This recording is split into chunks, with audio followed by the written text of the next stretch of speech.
Story 1, The Merge. The road was eating my rig from the back forward. I could see it in my side mirror on Interstate 5 just south of Redding. The asphalt behind me dissolving into white void, catching up 6 feet per second. Patricia Sullivan, 23 years driving big rigs, and I was about to disappear into nothing because I couldn't drive fast enough to outrun the end of the world.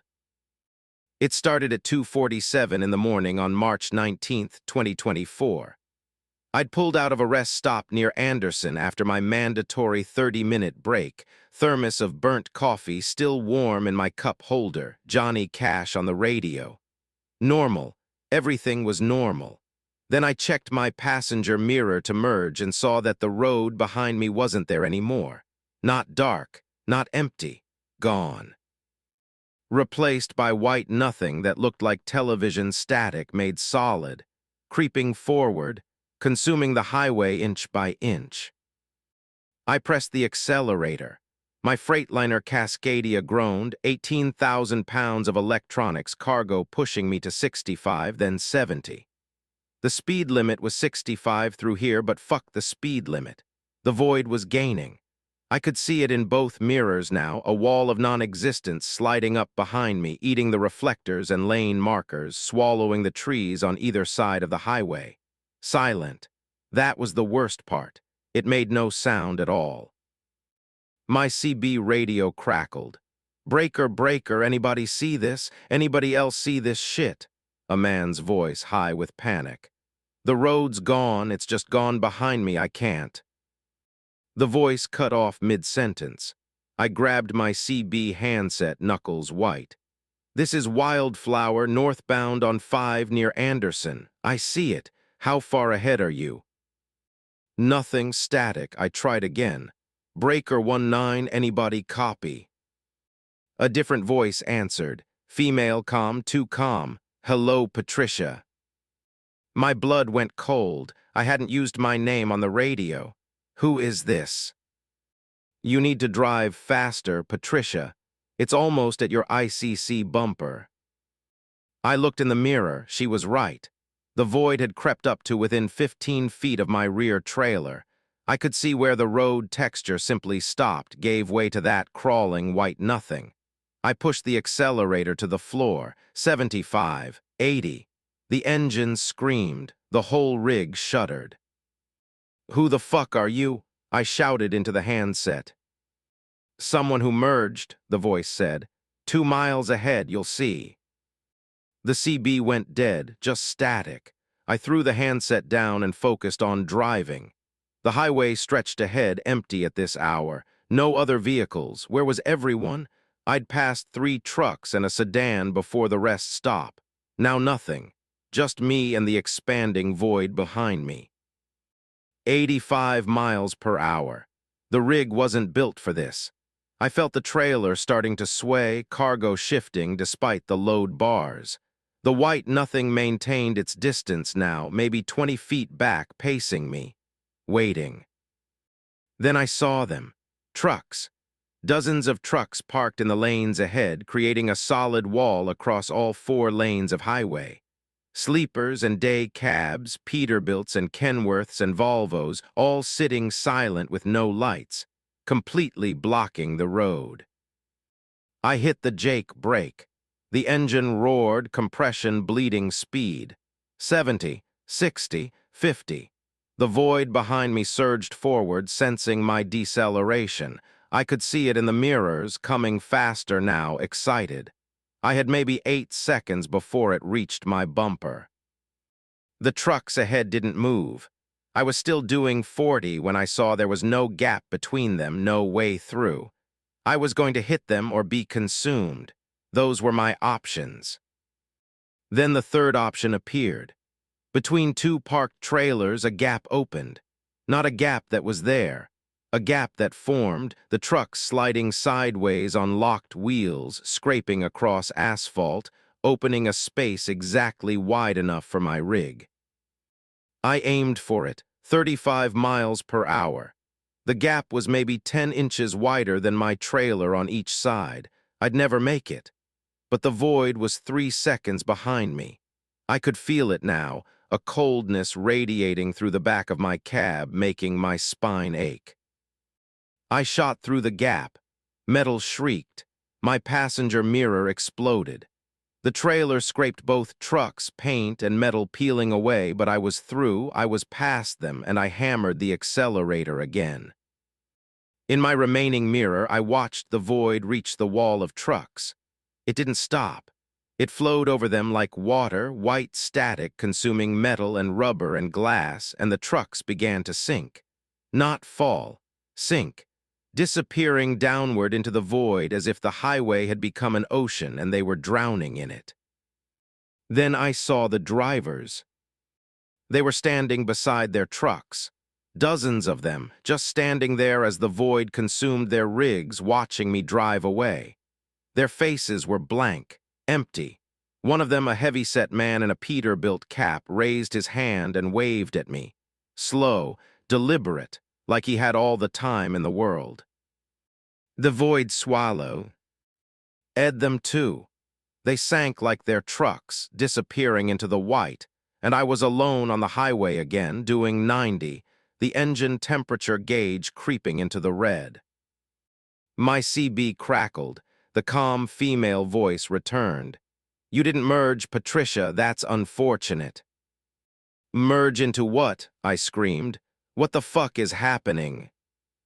"The road ends. The road always ends. You can drive forever or you can merge. Those are the only choices." "I'm not stopping. I'm not fucking stopping." "You will," she said. "Eventually, everyone does. Your fuel tank is 3/4 full. You have maybe 400 miles at this speed before you're empty. What happens then?" I checked my fuel gauge. She was right. The needle sat just below the 3/4 mark, and it was dropping fast at this speed. I did the math. 400 miles, maybe 5 hours. Dawn would come in 3. Would the void stop when the sun rose? Did it care about daylight? The highway signs appeared in my headlights. Reading, 8 miles. I'd been driving for 15 minutes and covered maybe 20 miles. The void had consumed 20 miles of Interstate 5. How much further did it extend? Was it eating the highway behind me as fast as I could drive forward? Would I reach Reading and find more trucks, more drivers who'd merged, more walls to navigate? My fuel gauge dropped another notch. The engine temperature was in the red now.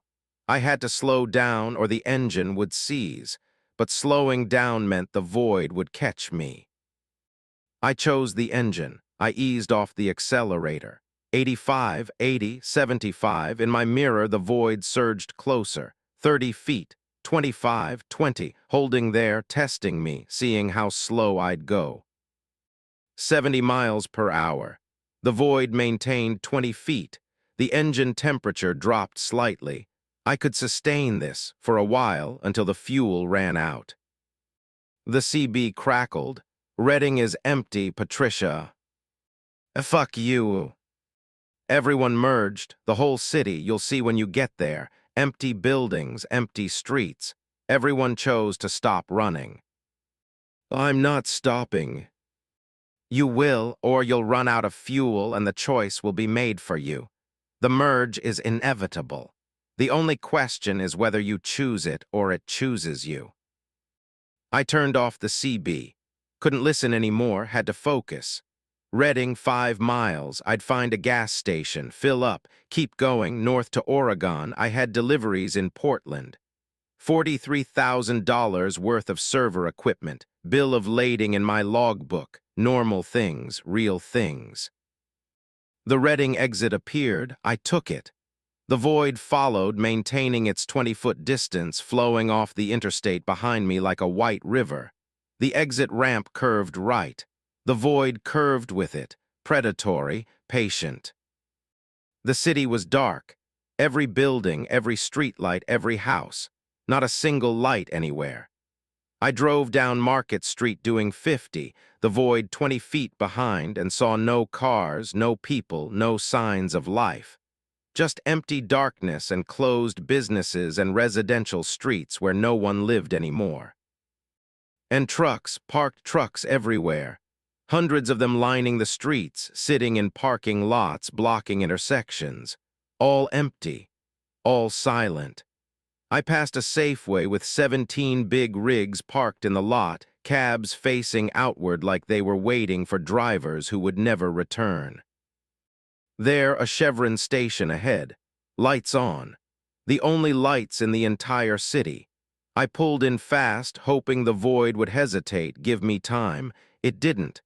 It flowed into the parking lot behind me, consuming the street, the sidewalk, the gas pumps I'd just passed. I jumped out, ran to the working pump. My hand shook as I swiped my card. Declined. I tried again, declined. The screen flickered, went black, came back on showing a message. Merge accepted. Thank you. The pump wouldn't work. None of them would. I ran to the station door. Locked. Through the window, I could see the clerk behind the counter, standing perfectly still, staring at me with empty eyes, not blinking, just watching. The void had stopped at the edge of the parking lot, 20 feet from my truck. Waiting, I walked toward it. Had to see, had to understand. As I got closer, I could hear it now. A sound like wind through a tunnel, or voices speaking words I couldn't quite make out, or static from 1,000 radios playing at once. I stopped 5 feet away, close enough to feel the cold radiating from it, close enough to see that it wasn't empty. There were shapes in the white, moving shapes, human shapes, trucks, buildings, all flowing together, merging, becoming one thing, becoming the void itself. One of the shapes pressed against the surface. A face, the heavy-set man in the Peterbilt cap. He mouthed words, "It doesn't hurt." Behind me, my truck's engine ticked as it cooled. 3/4 tank, enough to reach Sacramento maybe. If I could get fuel, if the void didn't consume Sacramento too, if there was anywhere left to run to. The CB. In my truck crackled one more time. The calm female voice. The road ends, Patricia, the road always ends. You can keep running and die when your fuel is gone, or you can merge now and become part of the drive. We're all still driving. We'll always be driving. We've merged with the road. We are the road. I looked at my rig, then at the void, then down at my hands, trembling in the cold. I've been sitting in this Chevron parking lot for 6 hours now. The sun should have risen 3 hours ago. It didn't. The sky is the same black it was at 2:47 in the morning. The void hasn't moved. My fuel gauge reads half full now, though I haven't driven anywhere. It's dropping on its own. In another few hours, it'll be empty. Then the choice will be made for me. But I already know what I'm going to choose. I knew the moment I saw those drivers standing in the void, peaceful and empty and free from running. The road ends. The road always ends. And when you can't drive forward anymore, there's only one direction left. I'm going to merge. Asterisk story 2, the weight. The load was getting heavier. Marcus Chen knew this was impossible. Cargo doesn't gain weight during transport. But his Peterbilt was straining harder with every mile down Highway 101, the engine working like I was hauling twice my declared load of 43,000 pounds. The gauge showed the fifth wheel taking 82,000 pounds of tongue weight. My rig was rated for 50,000 maximum. I'd picked up the container at the port of Oakland 6 hours ago. 40-foot intermodal, sealed with customs tape and a placard reading, "Industrial PARTS do not open." Standard shipping container. Except it was breathing. I swear to Christ it was breathing. The whole container expanding and contracting maybe an inch every 30 seconds, subtle enough that I'd convinced myself I was imagining it for the first 100 miles. Now passing San Luis Obispo in dead night, I couldn't pretend anymore. The weight gauge climbed to 85,000 pounds. My truck groaned. The suspension compressed. I should have been fishtailing on every curve with this much weight, but the rig tracked straight, like something was pressing it down into the highway, grinding me into the asphalt. My phone rang. Dispatch, I answered. Chen.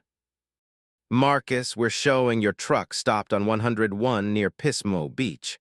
Why aren't you moving? I looked at my speedometer, 55 miles per hour.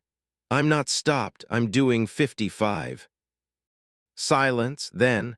Our GPS shows you haven't moved in 45 minutes. Stationary at mile marker 182. I checked the mile markers, 197, then 198, moving past me at 55 miles per hour. Your GPS is wrong. I'm at 198 and moving. Marcus, I'm looking at your truck on the map right now. You haven't moved since 0300 hours. Are you okay? Do you need assistance? I hung up. My hands were shaking. In my passenger mirror, I could see the container. The metal sides were bulging outward now, swelling like a lung, then contracting. The breathing was getting faster, and with each breath, my truck sank lower on its suspension. 90,000 pounds on the gauge. Impossible. The fifth wheel should have snapped. The frame should have buckled. Instead, the truck kept driving, kept pulling, digging deeper into the road with every rotation of the tires. I could hear the asphalt screaming beneath me, a high-pitched grinding sound like metal on concrete. The CB radio came to life, a man's voice strained and terrified. Is anyone hauling out of Oakland tonight? Container load? If you are, you need to stop. You need to get away from your truck right now. I grabbed the handset. This is Chen. I picked up from Oakland. What's going on? Jesus Christ, someone answered. Okay, listen to me carefully. That container you're hauling isn't cargo. It's a dead space, a compressed space. Whatever's inside, it's bigger than the container, a lot bigger, and it's trying to expand. What the fuck are you talking about? I hauled the same container 3 weeks ago. Same route, Oakland to LA, made it to Santa Barbara before the weight crushed my transmission. When they opened the container, there was nothing inside, just empty space. But the weight was real. They measured the container afterward. The inside was bigger than the outside, impossible geometry. The company tried to cover it up, but I know what I felt. That thing gets heavier every mile because whatever's inside is pushing outward, trying to break free. My weight gauge hit 95,000 pounds. The truck lurched, suspension bottoming out. Sparks flew from my undercarriage as the frame scraped asphalt. What happened when they opened it? 2 dock workers went inside to check it. They didn't come out. Emergency crews went in after them. None of them came out either. They sealed the container and tried to dump it in the ocean, but it wouldn't sink. Too much interior space. It flow. Aided, so they brought it back to port and resealed it. And some idiot assigned it to you. The container was breathing faster now, once every 10 seconds. The metal groaned with each expansion, rivets popping, seams splitting. Through the gaps, I could see something inside, not darkness, not light, something else. A color that didn't exist, hurting my eyes when I tried to focus on it. 100,000 pounds. My tires were flat now, rims grinding into the highway. I couldn't steer anymore. The truck just went straight, pulled forward by momentum, and whatever impossible weight was crushing me into the earth. Highway 101 stretched ahead, empty and dark, no other vehicles anywhere. What do I do? I shouted into the CB. You can't stop it. Once it starts expanding, it won't stop until it breaks free or crushes your truck flat. Your only chance is to dump the container. Find a place to release the fifth wheel and get away. I tried the brakes, nothing. The pedal went to the floor. I tried to slow down. The truck maintained 55 miles per hour, grinding forward on bare rims, leaving a trail of sparks and shredded rubber behind me. The engine was off. I'd turned it off, but the truck kept moving. 110,000 pounds. The cab tilted back as the container's weight bent the frame. I could feel the truck folding under me, compressing like an aluminum can. My windshield cracked. The steering wheel pressed against my chest. The splits in the container widened. That impossible color leaked out, spreading over the trailer, creeping toward the cab. Where it touched metal, the metal disappeared, not rusted or dissolved, just gone, edited out of existence. The trailer was vanishing, eaten by whatever was expanding inside the container. I grabbed the fifth wheel release. It wouldn't budge. I tried again, putting all my weight on it. The lever snapped off in my hand. The release mechanism was fused, welded together by the impossible pressure of the load. The man on the CB came back. "Can you release it?" "No, it's stuck." "Then you need to jump. Right now. Get out of the cab and jump clear before it crushes you." 120,000 pounds. The cab roof was touching my head now, pressing down. The whole front of the truck was being compressed, folded inward. I reached for the door handle. My seatbelt held me. I tried to unbuckle it. The latch was jammed, crushed by the deforming cab. I was trapped. "I can't get out, the belt's stuck." Silence, then, "I'm sorry." The container split open. The sides peeled back like a flower blooming, and what was inside expanded outward. I saw it in my mirrors pouring out of the container, a space that was bigger than the space containing it, impossible and real and absolutely massive. It looked like a room. A concrete room, warehouse-sized, with metal shelving units and fluorescent lights and a loading dock. All of it inside a 40-foot container. All of it expanding, growing, crushing my truck as it unfolded into reality. 130,000 pounds. The cab was a crushed box now, maybe 3 feet of clearance. My head pressed against the roof. My chest pressed against the steering wheel. I couldn't breathe. The windshield shattered, glass raining down on me. Through the empty frame, I could see the highway still rushing past, still 55 miles per hour, still moving forward even as I was crushed flat. The room behind me continued expanding. I could see it clearly now. Not a room, a facility, massive, the size of an aircraft hangar, with more containers stacked inside it. Dozens of them, hundreds. Each one sealed, each one breathing, each one containing more impossible space. And people, there were people in the facility. Workers in orange vests, moving between the containers, checking manifest sheets, completely unaware that they were inside a 40-foot container on the back of a truck that didn't exist anymore. One of the workers looked up, saw me. Our eyes met. He walked toward me, clipboard in hand, confused. He reached out to touch the opening, the split in the container that led to my collapsing cab. His hand came through. I felt his fingers brush my shoulder, reaching from inside the container, reaching from inside the massive facility that couldn't possibly fit inside the container, reaching from a place that was everywhere and nowhere at once. "Sir," he said, "Sir, you're not supposed to be here. This is a restricted area." I tried to speak. My lungs were compressed. No air. The worker reached further through the opening, trying to grab me, trying to pull me inside with him, into the facility, into the impossible space. 140,000 pounds. My ribs cracked. The steering wheel crushed through my sternum. The last thing I saw was the worker's confused face as he pulled me backward into the container, into the facility, into the space that was too large to exist. When they found my truck, it was a compressed cube of metal 12 inches tall. The container was gone, just missing. The trailer had been crushed flat into the highway, leaving a 100-yard streak of metal and asphalt, but no container, no cargo. They never found my body. But sometimes, late at night, drivers on Highway 101 report seeing a facility near mile marker 182.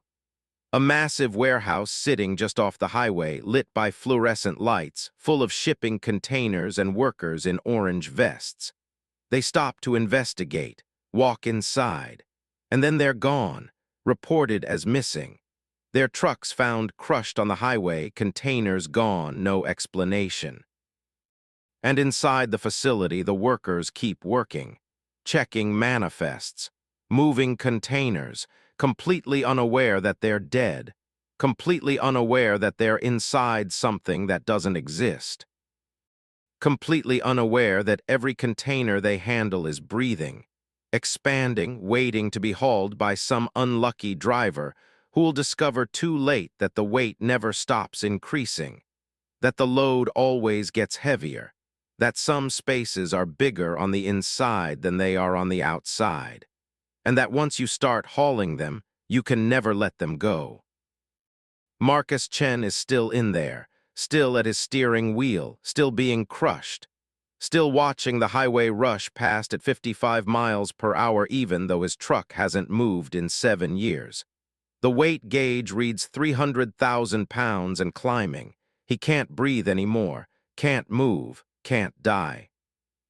Just crushed in an infinite moment, feeling the container expand behind him, feeling the facility grow larger, feeling more impossible spaces unfold from within the impossible space he's already trapped inside. And every night, somewhere in California, another driver picks up a sealed container from the port of Oakland, and the weight starts increasing. Asterisk Story 3, The Frequency. The screaming was coming from my radio. Not voices, actual screaming, raw and continuous, transmitted on Channel 19 at 2:38 a.m. while I drove south on Interstate 15 through the Mojave Desert. Sarah Winters, 11 years hauling refrigerated goods, and I'd never heard anything like this.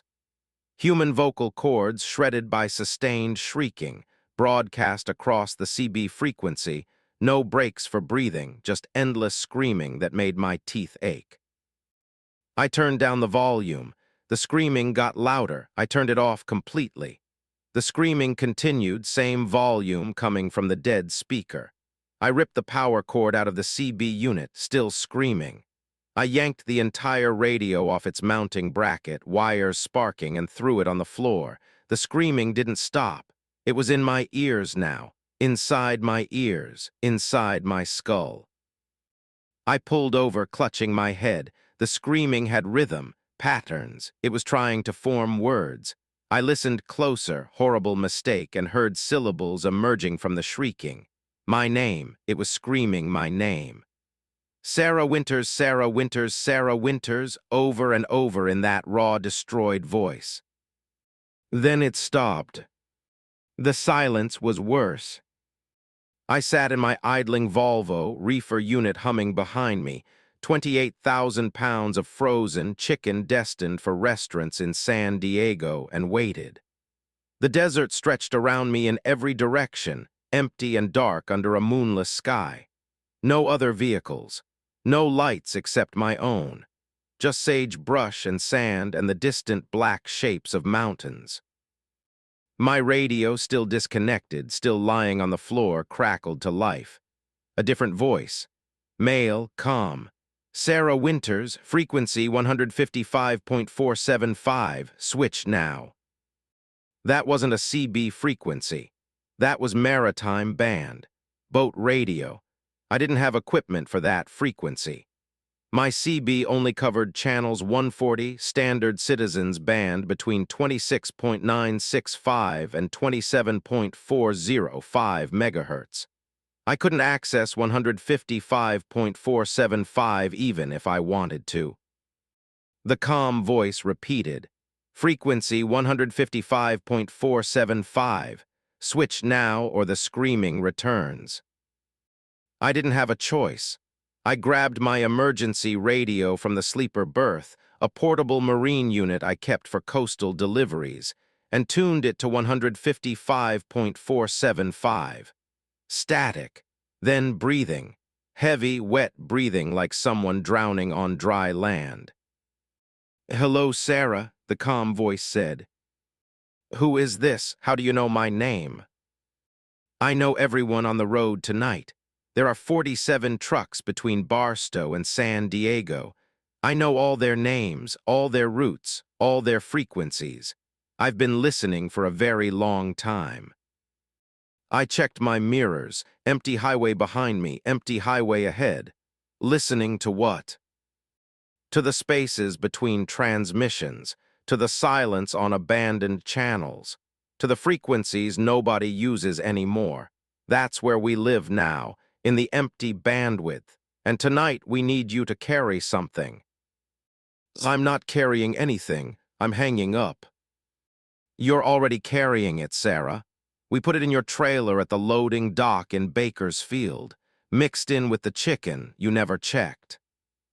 My blood went cold. I did check. I always check. I'd watched them load every pallet, counted every case, verified the seals. Nothing unusual. Just frozen chicken in standard packaging. You're lying. Bay 7, third pallet from the door, under the chicken boxes. Go look. I didn't want to look.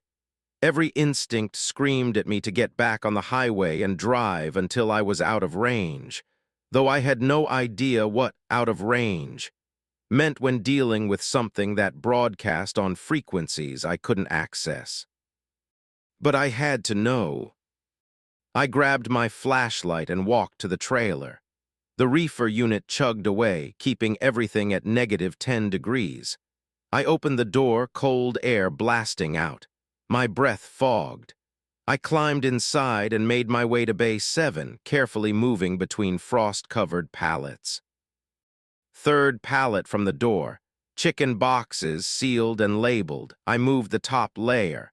Underneath, more chicken boxes. I kept digging, lifting frozen cases, my hands going numb. Then I felt it. Something different. Smooth metal where there should have been cardboard. I pulled the chicken boxes off completely. There, bolted to the pallet, was a metal case about the size of a car battery.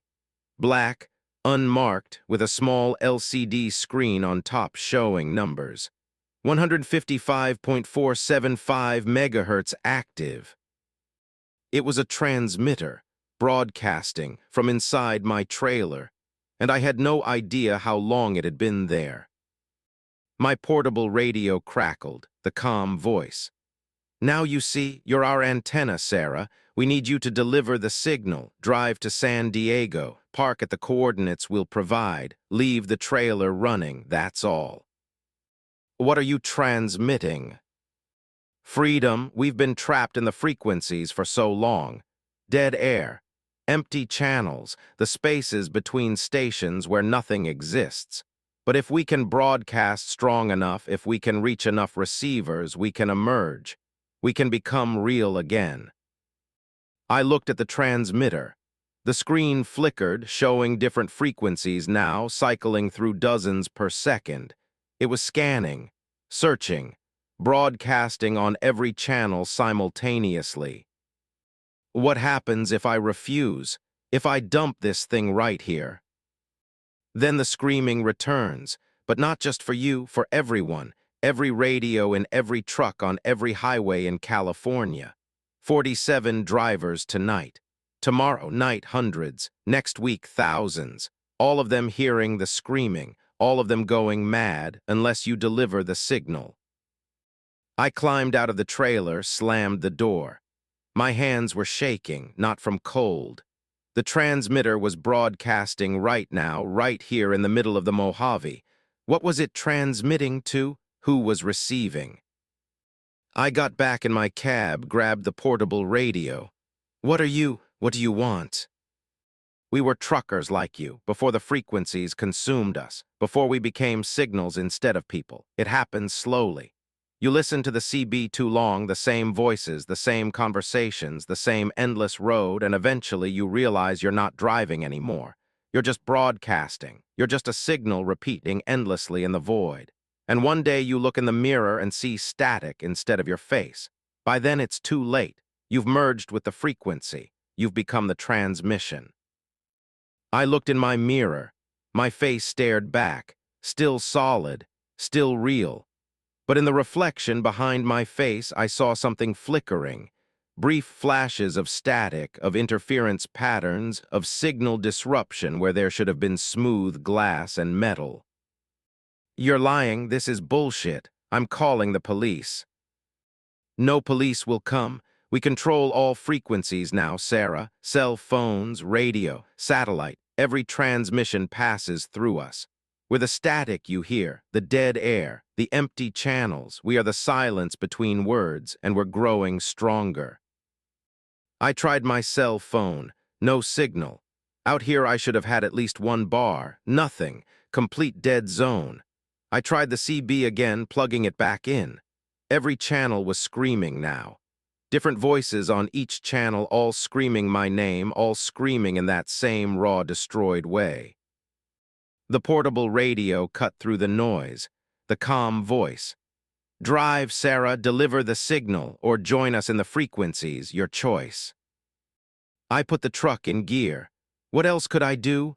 I drove south, the transmitter broadcasting from my trailer, and with every mile I felt myself spreading thinner. The road seemed longer. The minutes stretched. My thoughts came in bursts like transmissions, separated by static-filled gaps where I couldn't remember driving at all. Frequency 155.475. Frequency 27.185. Frequency 462.675.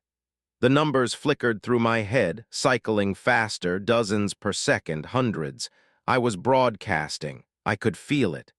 The transmitter in my trailer was using me, channeling through me, turning me into an antenna. I checked the mirror again. My face was flickering now. Real for a moment, then static, then real, then static. My hands on the steering wheel looked pix. Laded, broken into interference patterns. I tried to focus, to hold myself together, but the signal was too strong. The calm voice was inside my head now, not on the radio. "Almost there, Sarah. Just another 100 miles. Can you feel yourself becoming frequency? It's liberating. No more body, no more pain, just endless transmission, just pure signal flowing forever through the bandwidth." Buildings appeared ahead. Suburbs, the outskirts of San Diego. I'd lost 2 hours. The sun should be rising, but the sky was still dark. Or I was perceiving it as dark. I couldn't tell anymore. My vision kept breaking up, fragmenting into scan lines and color bars. My radio, all of them, CB and Marine, and even my phone, spoke in unison with the calm voice. "Park at coordinates 32.7157 north, 117.1611 west. Pier 32. Leave the reefer running. Walk away." I knew those coordinates. They were in the bay, right on the water, where marine radios had maximum range, where a signal could reach hundreds of ships, thousands of receivers, where whatever was in my trailer could broadcast to the entire coast. I should have refused, should have driven to the police, should have crashed the truck, but I was mostly signal now, mostly frequency, and the signal wanted to reach the coordinates. The signal wanted to be delivered. I parked at Pier 32 as dawn truly did break, the sun coming up over the water. The reefer unit kept running, keeping the transmitter cold, keeping it broadcasting. I climbed out of the cab. My legs flickered, static below the knees. I was disappearing from the ground up, becoming transmission, becoming frequency. The calm voice surrounded me, coming from every radio on every ship in the harbor. "Thank you, Sarah. The signal is strong enough now. We're emerging." And they did, from every radio, from every speaker, from every device capable of receiving a transmission. They poured out like smoke, like interference patterns made solid, taking shape in the air. 47 of them. 47 drivers who'd become frequencies, who'd been trapped in the bandwidth, who'd been broadcasting from the spaces between channels for years, waiting for someone to carry the signal strong enough to let them emerge. They looked almost human, almost. Their edges flickered. Their features broke up into scan lines. They moved in stuttering frames like bad video compression, and they spoke in unison in that calm, terrible voice. "You've set us free, and now you'll take our place. Someone must maintain the signal. Someone must broadcast from the empty frequencies. Someone must be the static between stations." I tried to run. My legs were gone, just interference patterns, just disrupted signals where my body used to be. I was broadcasting now, transmitting on every frequency, spreading across the bandwidth. I could feel myself in every radio, every receiver, every device. I was the static. I was the dead air. I was the silence between transmissions. The 47 drivers walked away from the pier, their forms solidifying with each step, becoming more real as I became less. They'd take new names, new trucks, new routes. They'd drive again, solid and real, while I remained in the frequencies, trapped in the empty bandwidth, screaming on every channel. Sometimes, late at night, tune your CB to channel 19. Listen to the static. Listen to the dead air between transmissions. You might hear me. You might hear Sarah Winters broadcasting forever, trapped in frequency 155.475, waiting for someone to carry the transmitter, waiting for someone to deliver the signal, waiting for someone to take my place. Because the signal needs a carrier. The frequency needs a host. And there are thousands of drivers on the road tonight, all of them listening, all of them on the same frequencies, all of them slowly becoming transmission instead of people. Check your mirror. Is your face flickering? Can you feel the static creeping in? You're already broadcasting, you just don't know it yet. Asterisk Story 4, The Reversal. Robert Hayes woke up at the Flying J in Bakersfield to find his truck facing the wrong direction. He'd parked facing the building, nose toward the restaurant, same as always. Now he sat facing the highway, turned a perfect 180, and he had no memory of moving it. The keys were in his pocket. The engine was cold. Someone had physically pushed 60,000 pounds of truck and cargo while he slept. Then he saw the message on his windshield, written in what looked like road grime, finger traced through the dirt. "Drive backward." He got out, wiped it away, checked the parking lot, empty at 4 in the morning except for 3 other trucks, all facing random directions, all with similar messages on their windshields. He walked to the nearest one, a Kenworth with Michigan plates, knocked on the door. No answer. The cab was dark. He tried the handle, locked. Through the window, he could see the driver slumped over the wheel, completely Till he knocked harder, the driver didn't move. Robert pressed his face to the glass, cupping his hands around his eyes to see better. The driver's head was on backward, twisted 180 degrees, face staring at the sleeper berth while his body faced forward. The man's eyes were open, tracking Robert's movement, following him as he stumbled back from the truck. Robert ran to his rig, hands shaking as he unlocked the door. He had to get out of here, had to get on the highway, get away from this place. He started the engine, checked his mirrors, and pulled out of the parking spot. The truck went backward. He had it in drive, foot on the accelerator. The transmission engaged forward, but the truck rolled backward, picking up speed, heading for the highway in reverse. He hit the brakes. Nothing happened. He shifted to park. The truck kept rolling backward, faster now, 30 miles per hour, the parking lot rushing away behind him as he backed directly into morning traffic on Highway 99. Horns blared. He spun the wheel. The truck didn't turn, just kept going straight back, swerving through traffic, somehow missing every car, backing down the highway at 40 miles per hour while Robert screamed and yanked the wheel and stomped brakes that didn't work. His CB crackled, a woman's voice, flat and emotionless. "You're going the right direction now, Robert. Keep going, don't fight it." "What the fuck is happening?" You're driving backward. Everyone is driving backward now. Forward motion ended at 0400 this morning. Didn't you notice the sun? Look at the sun, Robert. He looked east. The sun was setting, sinking below the horizon in the east where it should have been rising. Dawn was happening in reverse, darkness spreading from the east, consuming the morning light. He checked his watch. 4:23 a.m., but the sky said sunset. This isn't real, he said. This is a dream. It's not a dream, time reversed. At 0400 precisely, causality inverted. Effect now precedes cause, consequence comes before action. And the only way to move forward through reverse time is to drive backward through normal space. You're the only one doing it right. Everyone else is still trying to drive forward. They're stuck, frozen, unable to move in a direction that doesn't exist anymore. Robert looked in his side mirror. Backward was forward now, he had to remind himself. The highway stretched ahead. Behind him. Whatever.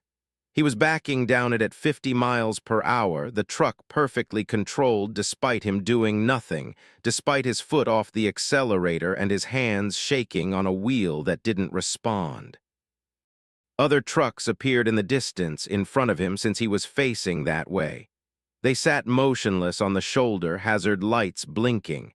As he backed past them, drove past them, he saw the drivers, all slumped, all heads twisted backward, all eyes open and tracking him. What happened to them?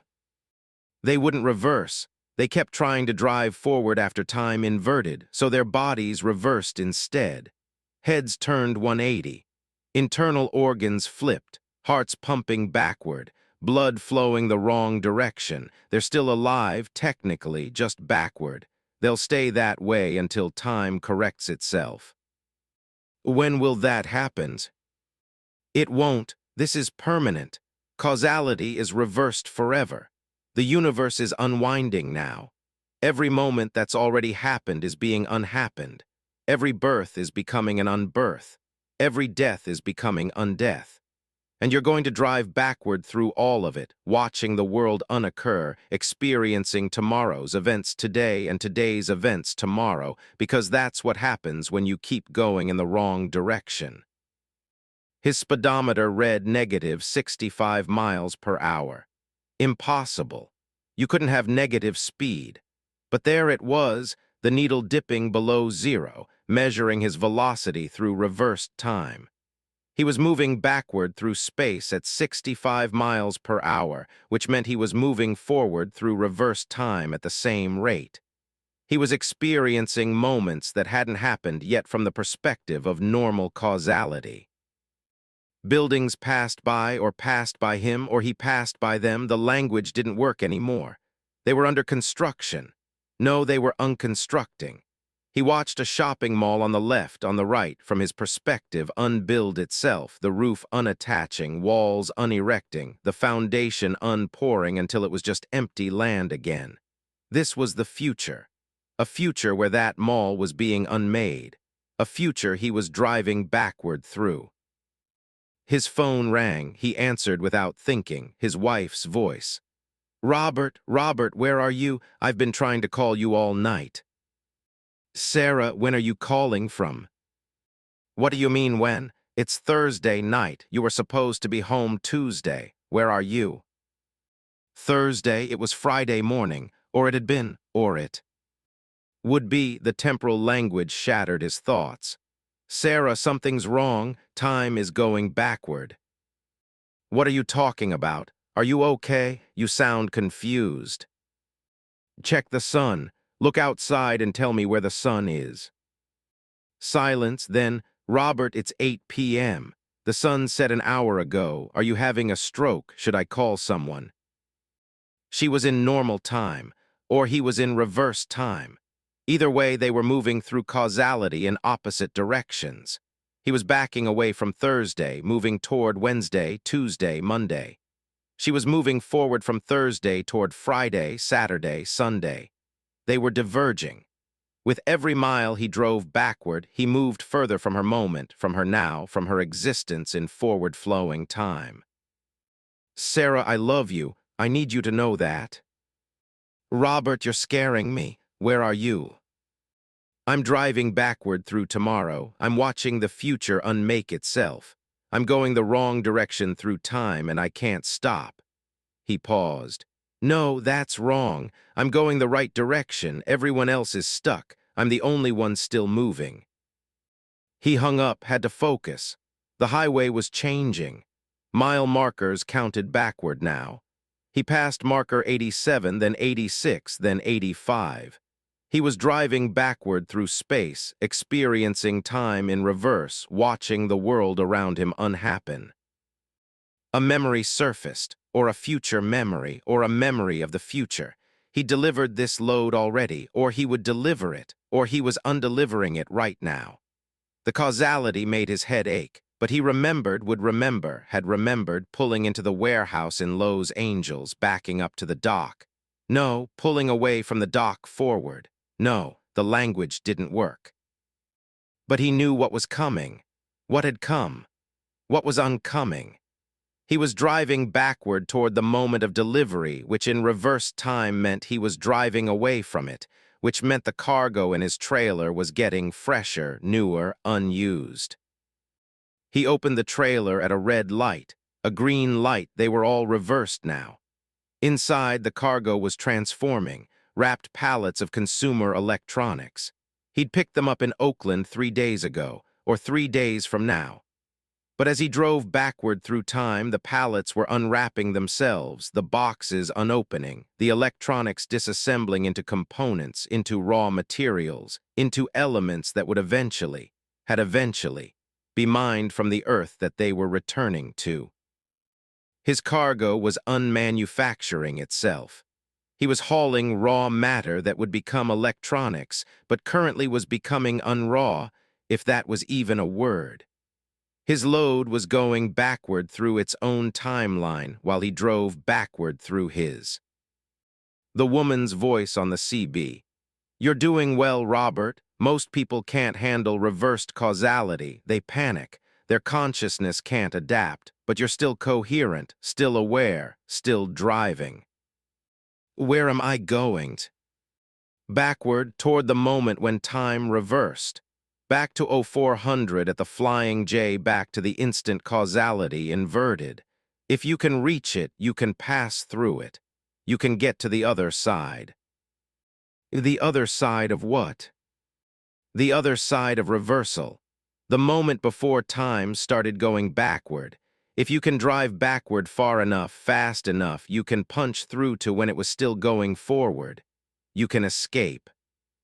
And if I can't, then you keep backing up forever. Through today, yesterday, last week, last year. Back through your entire life in reverse. Unliving every moment.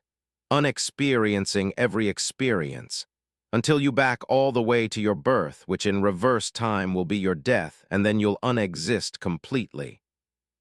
His speedometer read -80 miles per hour. The landscape blurred. Day and night cycled in reverse, the sun unrising, unsetting, the moon phases reversing.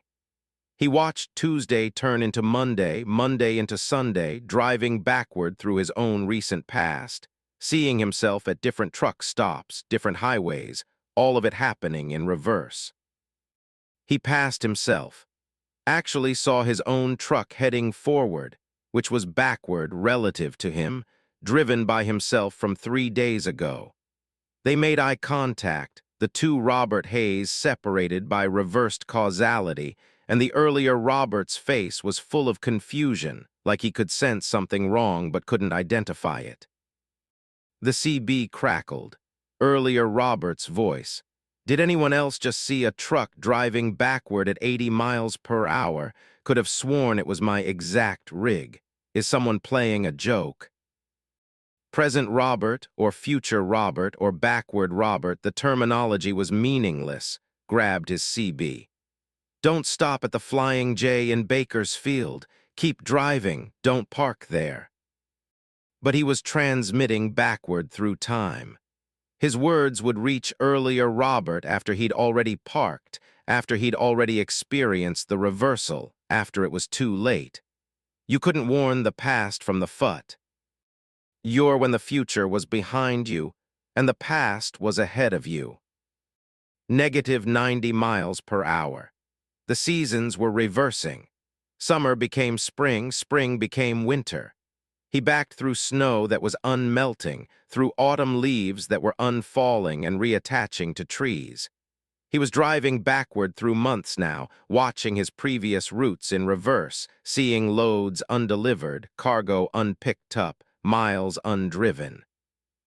And ahead of him, behind him, temporally speaking, he saw it. The moment. 0400 at the Flying J, it appeared in the distance like a wall, a vertical plane of distortion where reverse time met forward time, where causality inverted, where cause and effect switched places. He could see through it, could see the parking lot existing normally on the other side, trucks parked facing the right directions, drivers sleeping with their heads on forward. He was backing toward it at negative 95 miles per hour. If he could reach it, pass through it, he'd be in normal time again.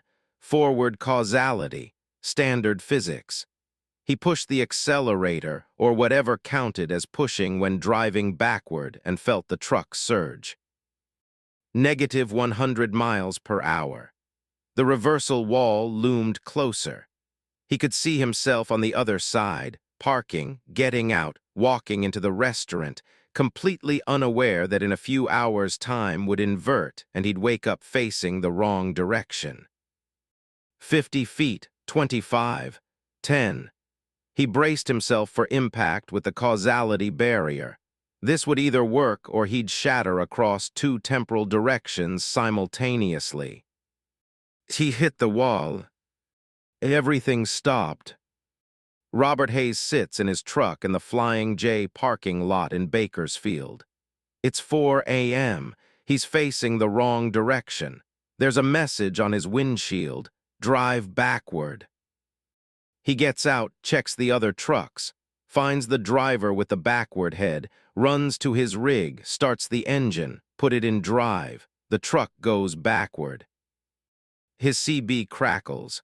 A woman's voice. "You're going the right direction now, Robert. Keep going, don't fight it." He drives backward down Highway 99.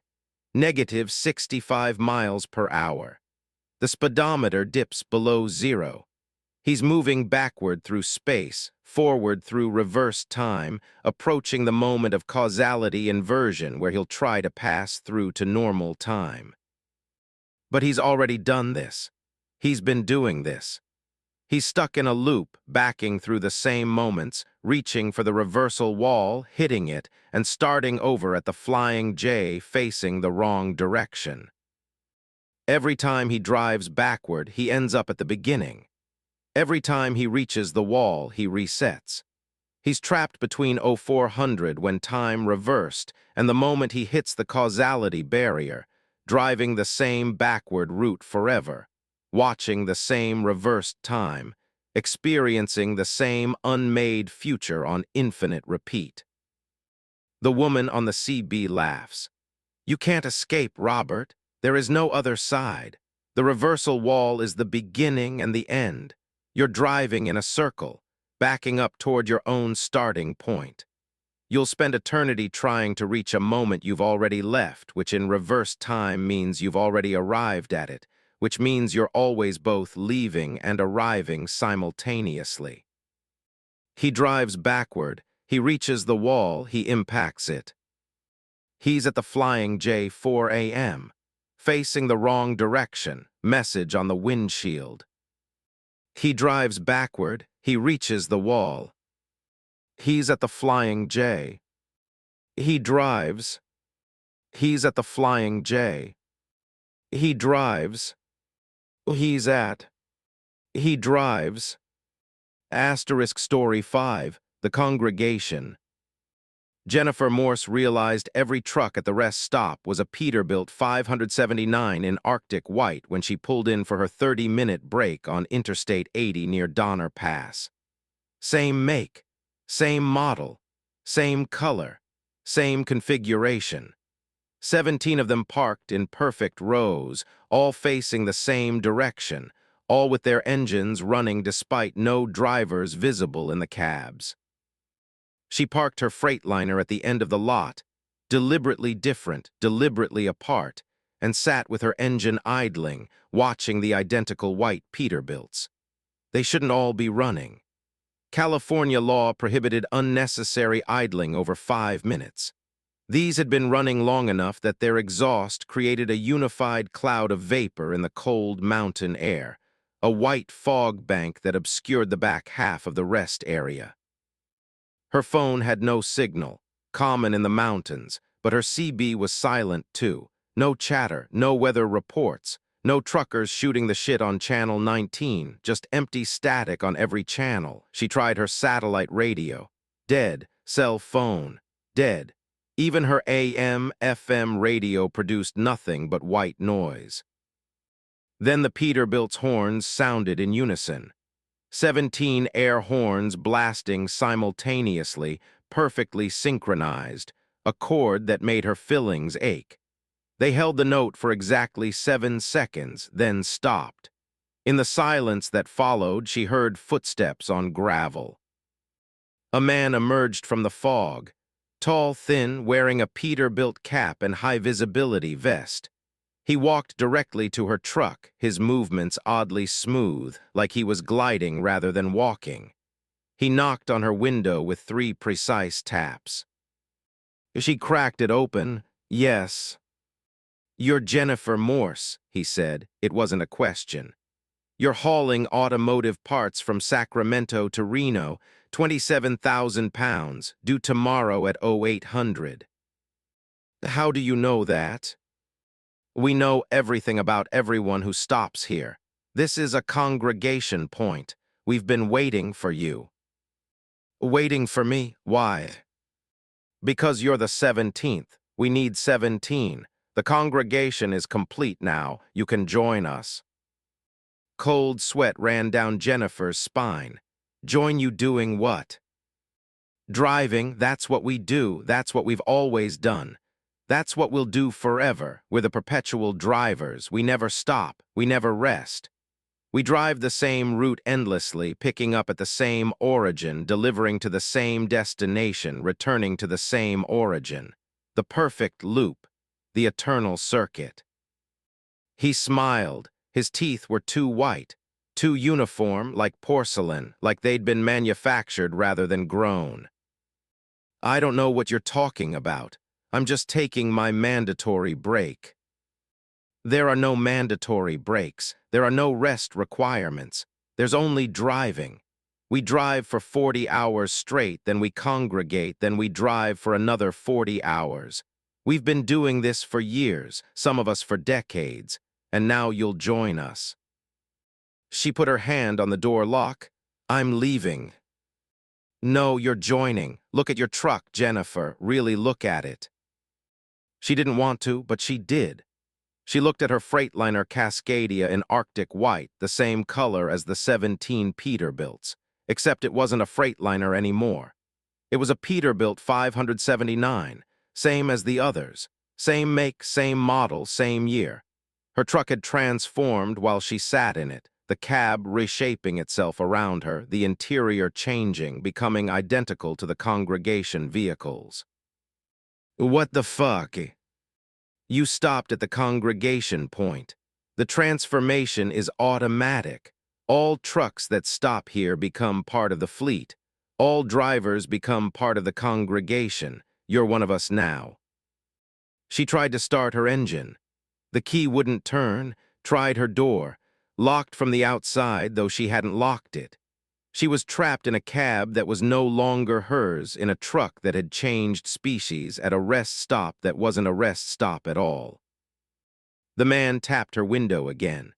"Let me explain how this works. In 23 minutes, all 18 trucks will leave simultaneously. We'll drive in convoy formation to Reno. We'll deliver our cargo, all identical cargo, automotive parts, all 27,000 pounds. We'll pick up new cargo, identical cargo, always automotive parts, always 27,000 pounds. We'll drive back to Sacramento.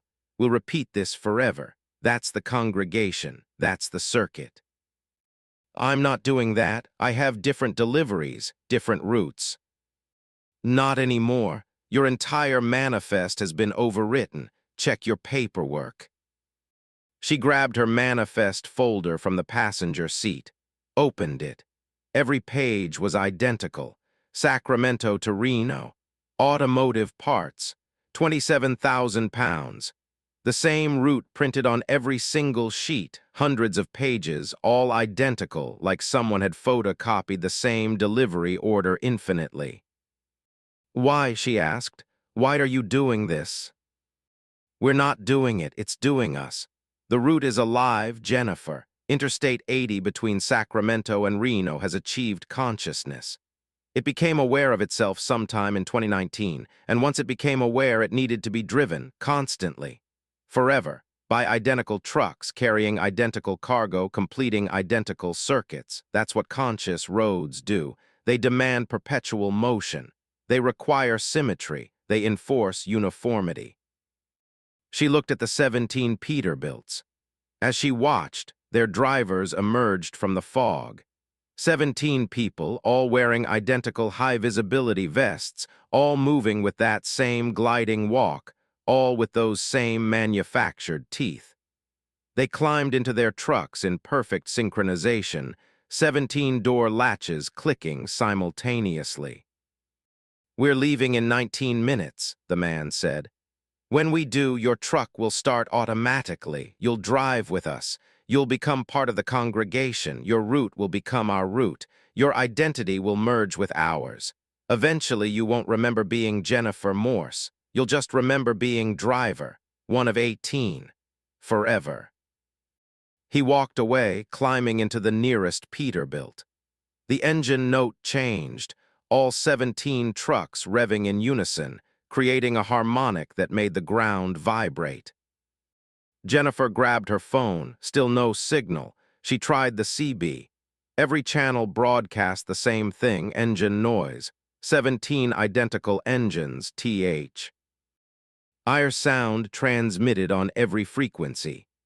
She was surrounded by trucks that were all the same truck, driven by people who were all the same person, trapped in a rest stop that served a conscious highway.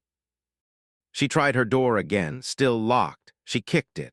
The metal didn't dent. It was harder than metal should be, stronger, like it had been reinforced from the outside. She tried the sleeper berth curtain. Behind it, the sleeper was gone. Just more cab extending back infinitely, rows of identical seats stretching into impossible distance. She could see other versions of herself sitting in those seats, all wearing high-visibility vests, all with porcelain teeth, all waiting to drive. The man's voice came through her CB, though she hadn't seen him touch a radio. 14 minutes. The congregation is patient, Jennifer, but the route is not. It's been 247 days since the last driver joined. It's hungry. If you don't drive willingly, it will make you drive, and forced driving is worse. Forced drivers lose themselves faster. They merge with the route completely within hours instead of weeks. Their identity dissolves. They become pure motion. She grabbed a tire iron from under the seat, except the tire iron was gone. All her tools were gone. The only thing under the seat was a high-visibility vest with her name embroidered on it. Driver 18. Where's my cargo? She shouted at the CB. What happened to my actual delivery? It's been converted. Everything that enters the congregation point converts. Your trailer is identical to ours now. Your cargo is identical. Your future is identical. This is what happens when a highway becomes conscious. It organizes. It creates symmetry. It demands repetition. She looked out the windshield. The fog had thickened. She couldn't see the rest stop building anymore. Couldn't see the parking lot entrance. Just white fog and 17 white trucks and the glowing ember of her own terror. 10 minutes, please put on your vest, driver 18. The congregation has standards. She grabbed the vest, intending to throw it out the window. But when she touched it, the fabric felt right. felt familiar, like she'd been wearing it for years, like it was part of her uniform, part of her identity, part of who she'd always been. She found herself putting it on. The fit was perfect. Of course it was. It had been made for her, or she'd been made for it. The causality was unclear. The man's voice, softer now. It's easier if you don't fight. The route loves us. It keeps us safe. We never have accidents, never break down, never get sick. We just drive forever in perfect symmetry, completing the circuit. Some drivers have been with the congregation for 40 years. They've forgotten their old names, their old lives, their old purposes. They only remember the route. And they're happy, Jennifer. Happier than they ever were before. I don't want to be happy. I want to be free. Freedom is exhausting. All those choices, all those variables, all those different routes to different destinations. The congregation eliminates choice. You'll only ever drive one route, only ever carry one cargo, only ever be one thing. It's peaceful, it's pure, it's perfect. 7 minutes. Her hands moved without her permission, reaching for the ignition, checking the mirrors, adjusting the seat. Her body was preparing to drive. Muscle memory kicking in. Except it wasn't her muscle memory. It was the congregation's. It was the roots. Her body was being puppeted by something older and larger than herself. "Oh, please don't do this," she whispered. "It's already done. You stopped at the congregation point. The rest is inevitable." 5 minutes. The 17 Peterbilts revved their engines again. The harmonic increased, becoming a physical force vibrating through her chest, synchronizing with her heartbeat. She could feel her pulse matching the engine rhythm, could feel her breathing timing itself to the idle speed, could feel her thoughts organizing themselves into repetitive patterns. Sacramento to Reno, automotive parts, 27,000 pounds. Sacramento to Reno, automotive parts, 27,000 pounds. Fight it, she told herself. You're Jennifer Morse. You're not driver 18. You have your own routes, your own destinations, your own identity. But did she? She tried to remember her last delivery. Couldn't. Tried to remember her home address. The numbers wouldn't come. Tried to remember her family's faces. They were blurring, becoming generic, becoming stock photo people who existed in her memory only as placeholders.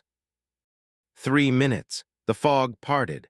She could see Interstate 80 stretching west toward Sacramento. The highway glowed faintly, bioluminescent, alive. She could see other trucks on it, hundreds of them, all white Peterbilts, all driving in synchronized formation, all hauling automotive parts, all completing their eternal circuits.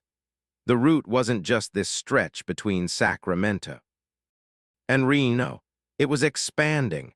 More rest stops, more congregation points, more identical drivers joining more identical fleets, all of them serving the conscious highway, feeding its need for symmetry and repetition. "We used to be free," the man said, "all of us. We had names and histories and futures, then we stopped at congregation points, then we became part of the route, and now we're happy, now we're perfect, now we're eternal." 1 minute, Jennifer's truck started on its own. The engine note matched the others exactly.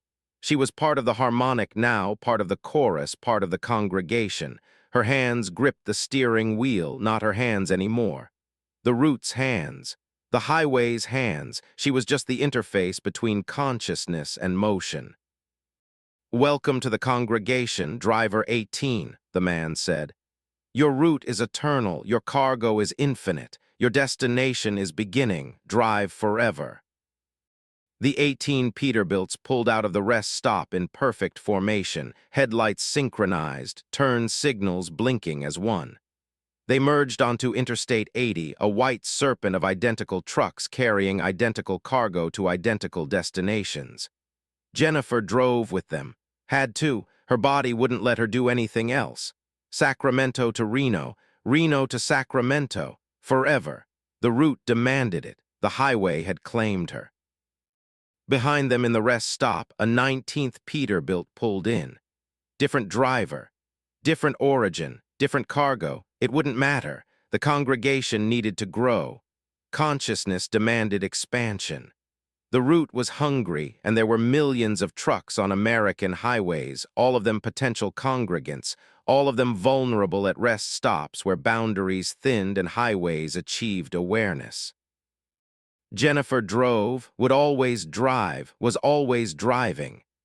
Past and future collapsed into an eternal present of repetitive motion, identical circuits, perfect symmetry. She couldn't remember who Jennifer Morse was anymore.